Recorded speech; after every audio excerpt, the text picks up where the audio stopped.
have sent me replacement items for the 2 items that broke as soon as I got home. I know there's no way it's broken again. This whole situation with Wisdom and Miu Miu really highlights how we're losing the plot when it comes to fashion and what's considered luxury. Some of my personal tips as a personal stylist, which kind of helps me decide whether I want to invest in certain pieces and whether or not I consider something as luxury. So first of all, when looking into buying an item, you want to make sure that for the price you're paying, it's actually quality. You're going to want to understand the craftsmanship as well as the material that you're paying for. So like if you're buying jewelry, is it worth its weight in gold?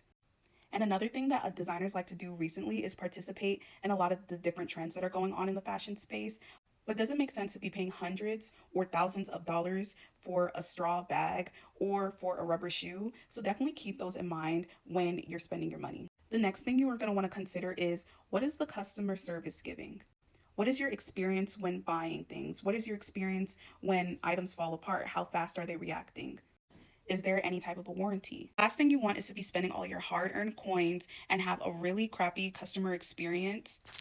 For instance, I've seen people who've had luxury bags where thousands of dollars break and then have to wait 4 to 6 months just for the bag to be repaired.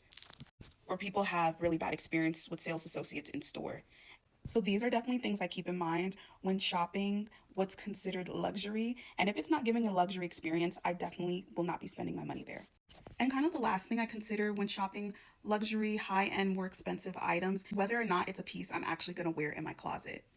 And this is twofold. The first part being, is it just a trendy item or an item that you see everybody getting, but maybe really authentic to you and your personal style, and you won't end up getting a lot of use out of it? The second part about feeling comfortable about whether or not you're going to wear an item is, do you actually feel comfortable wearing it out? Like some people will splurge and buy a super expensive luxury bag, but are scared to have it out of the dust bag, scared to have it outside, scared to have anybody look at it. And at that point, what is the point of owning the item? If you're not to the point where you can use the item that you're buying for its intended purpose, then you might want to reconsider whether or not you want to splurge on that luxury item. Because best believe that designer tote bag is going to go up inside the airplane compartment or underneath the seat. You can't hold on to it the whole flight. Or those designer sneakers are going to touch the ground.